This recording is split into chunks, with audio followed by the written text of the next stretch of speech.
so this hunt is a black bear hunt in Idaho, up in the mountains. A good friend of mine, Ryan, and his family were going there, and Ryan was like, hey, you should go. And I was like, okay, I'll go. And so I got to go, took my son, Zach.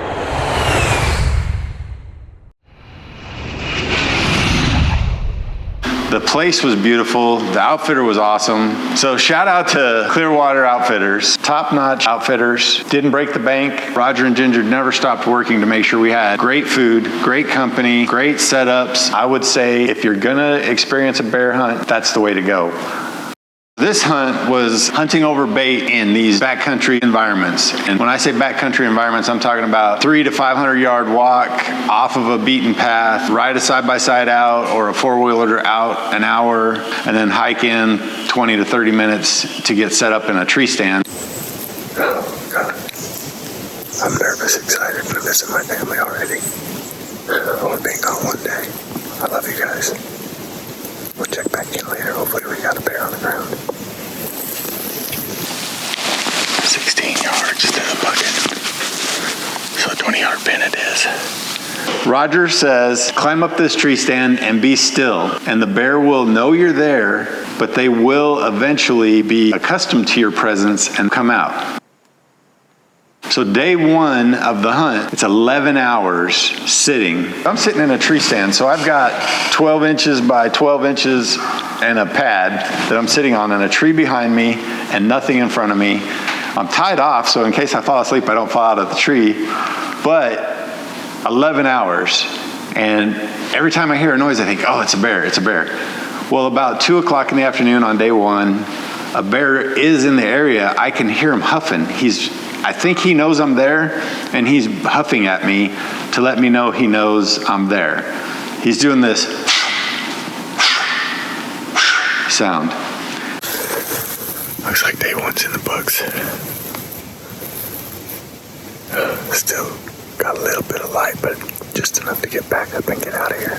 When we get to camp, I said, do bears make this huffing sound? He goes, yeah, usually they'll do that to let invaders or predators or other animals know that they're present, and they know, they just want everybody to know they're around.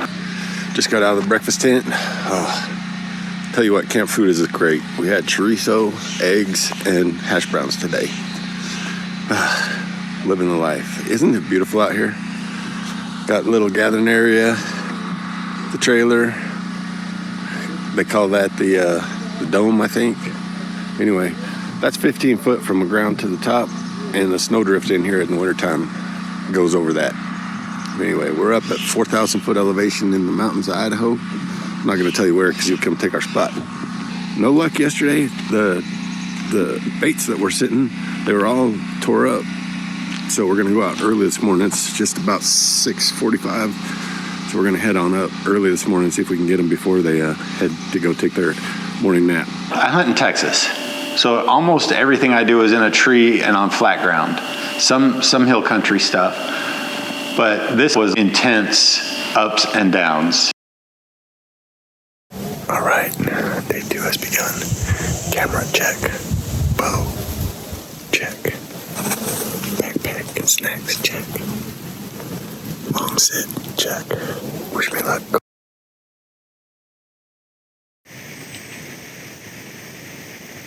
This nice big black bear comes rolling down the hill nice and slow, and he's checking everything out.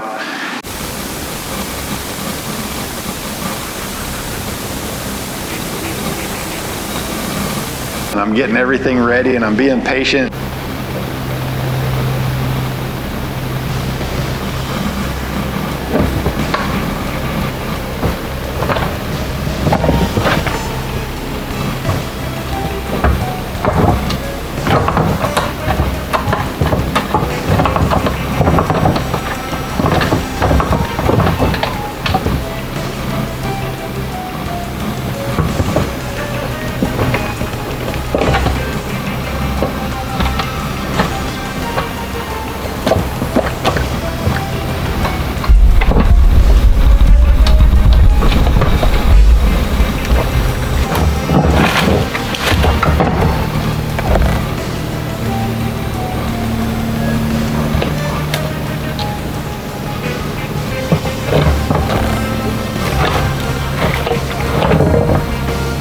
He gets the logs out of the bait. He reaches in and he grabs a chunk of bait and he leaves. And he never presented me a shot. I had a couple of shots before, like when he first came down, but I'm thinking, be patient, let him do his thing. Day 2 in the books. Oh, got exciting there for a minute. Had a shooter at 16 yards for about 4 minutes. 11-hour set, 4 minutes of excitement, and 10 hours and 56 minutes of, oh my God, how boring is this? But what a beautiful day. Awesome experience. Check in later.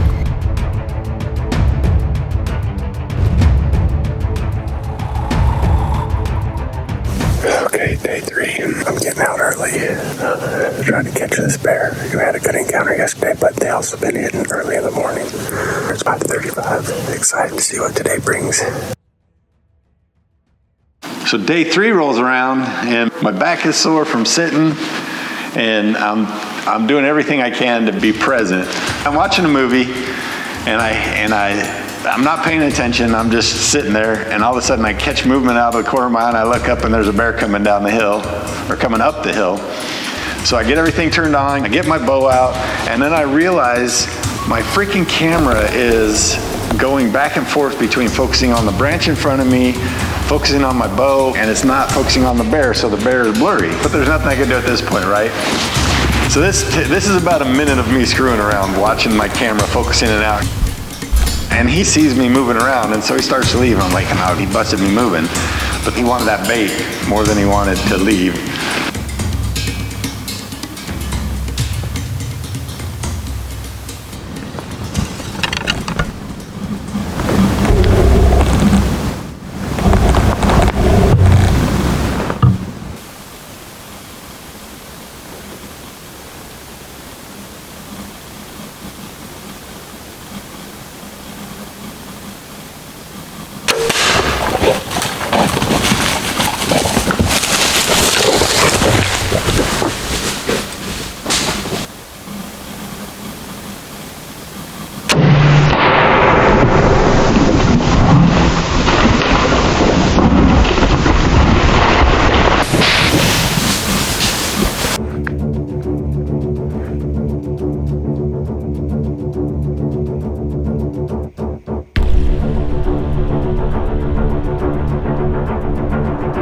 I thought he was going to run up the tree with me because he came right into the tree. He hit the tree below me and he took off behind me.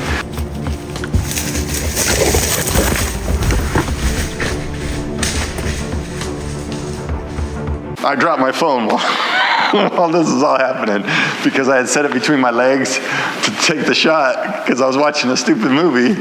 So I get done and I put my bow back and I go to grab my phone and it's down on the ground. I got a shot on a bear. I think it's good. I'm gonna call the other guys, let them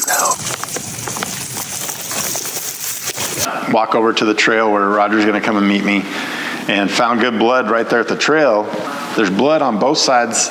He's spewing blood. And I reviewed the shot on the camera, and it looks like perfect double lung, maybe even heart. He's quartering away just a hair from me. So, I mean, it just looks like a great shot. And the blood looks great. Well, he gets to the edge of the trail, and it's like a 40-degree decline. And he starts side-hilling down.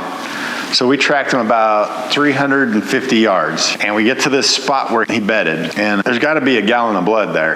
Well, there's a pile of blood. He gets up, moves a couple feet. There's a pile of blood. He gets up, moves a couple feet, pile of blood, and we can't find where he left. We're starting a grid search around there, trying to find more blood, and we find 2 drops of blood about 5 yards down the hill, and it's headed down to a creek. And we get down to the creek, can't find tracks, can't find blood, can't find anything. I started getting like, oh man, we lost him. And Roger says, I'm just gonna walk up on this little ridge on the other side of the creek and take a look around and see if I see anything. I just believe he was going this way. So he walks up on this little ridge and he goes, you're not gonna believe this. The bear is right here at my feet. It was just on the downside of that little ridge he walked up, the bear was down below him. So we got him.